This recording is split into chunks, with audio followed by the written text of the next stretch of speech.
I'll be honest, I'm only doing this review because I haven't put out any new content in quite a while.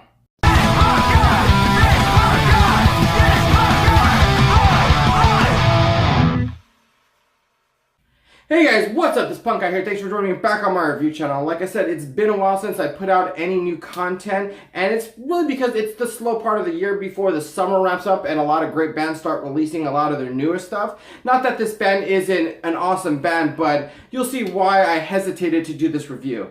Now, if you guys saw the thumbnail, you already know I'm doing Bouncing Souls' 12th full-length album. I consider it their 11th because their last one was an acoustic album, and, you know, it's just acoustic. But this is their full-length album that was released on Pure Noise Records. If you guys don't know who Bouncing Souls are, they are a punk, pogo, pop-punk band from New Jersey. Legends. I mean legends. Iconic band that have been around forever and pretty much paved the stepping stones for a lot of other great bands that come out in this style of music. And as far as the album cover goes, it's okay. It's, you know, like a really basic illustration. It's, you know, I've never really been a big fan of their cover art, but hey, it's got the logo on it, so can't complain. Now, I've always been a huge champion of the Bouncing Souls. Like I said, I've never really been the most hardcore of fans, but I do like a lot of their music, and I've always given them their accolades and, you know, their praises. If you don't believe me, here are some reviews that I've done, obviously. I'll put the link down below if you want to watch those reviews that came out. I really did hesitate to put out this album when it came out back in March, and I didn't want to review it because, in all honesty, I didn't really like it. And I don't really like talking shit about bands or being negative about certain bands, you know, just because, I don't like putting that negativity out in the world. I really believe Bouncing Souls kind of let the ball drop on this album. But I'm not here to slam this album or talk shit about this album. I just want to say it personally didn't resonate with me. I mean, it was definitely a big slosh to get through. It lacked any kind of catchy hooks or any like rememberable guitar riffs. I feel like the energy is here, but not here at the same time, if that makes any sense. It feels like it's just a mediocre record that they needed to pump out every couple of years, and this is the album that they gave us. But let's get right into some of the tracks. And there are only 10 tracks on here, and it clocks in under at 25 minutes. So, I mean, if you're going to listen to it, it's not going to take up a whole lot of your time.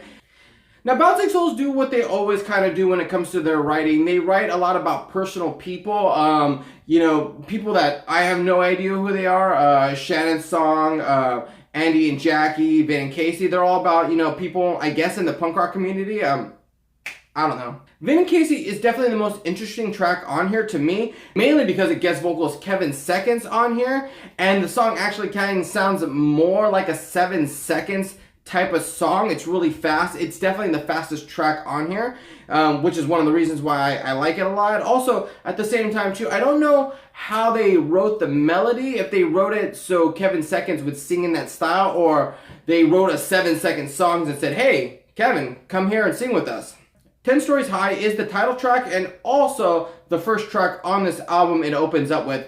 I wouldn't say it's a ripper, you know, usually when you open up an album you have like this banger that just kind of blares off the album and, you know, gets you started, gets you pumped. This isn't so much. It's very much in that kind of like heartwarming, string pulling kind of Bouncing Souls energy that you get from them. It is a great song. Greg's vocals are very poetic and he shines. His vocal performance really does shine in this track, and it's probably the highlight of this track, but I wouldn't have started the album out with this. The very last track I want to talk about is the track Back to Better. This is definitely the most emotional and kind of like heartwarming, heart-tugging on the strings kind of album. It's, you know, knowing that you've grown up and you've gone through a lot of hardships and it does eventually get better. And I think everyone can relate to that, and it's probably the strongest track as far as the feels go. And like I said before, I think the music video on this is really important to watch because it really shows the emotion, and it makes you it really does make you feel something in that dead cold black heart of yours, because I know it did to me. In conclusion, this album just feels very mediocre to me. It feels like something they just kind of put out because they had to. And maybe it's also just because the last few things that they put out have been really great and outstanding, really above the bar, and this maybe just didn't live up to it for me. So with the very sadness in my heart, I'm going to have to give Bouncing Souls 10 Stories High a 1.5 stars. Yeah, I did that.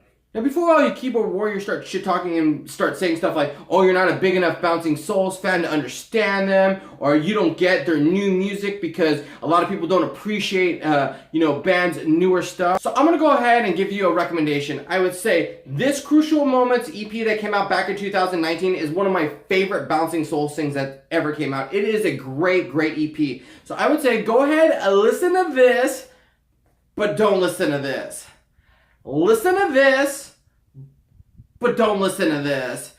And that is how I'm telling you to get your new Bouncing Souls fix. So that was my review, guys, of Bouncing Souls 10 Stories High. Let me know, what did you guys think? Did you guys like it? Did you guys hate it? Did you just think it was like average like me? I know I don't like putting out bad vibes out there. I've done a couple of bad reviews. A lot of these legacy bands have been putting out albums that have been kind of like mediocre to me, and I don't like making negative reviews or talking negatively about bands that I really like. So it was kind of hard for me to put this out, but hey, I needed some new content. It's been a while. But gear up, because I will be putting up some new album reviews for some great albums I'm looking forward to, and hopefully they're great. Anyway, don't forget to like and subscribe to this channel. Add me on Instagram at thispunkguy, and you can see what reviews I'll be doing next. Like always, guys, I'll see you at a show. So hopefully you guys liked that review. This hopefully wasn't too harsh of a Bouncing Souls album review. I really do like the band. I just did not like this album. But please give this video a like and subscribe and share this video as well. Let other people know that I'm alive and still making videos. So click one of the other videos and check out another band. See you in the next one.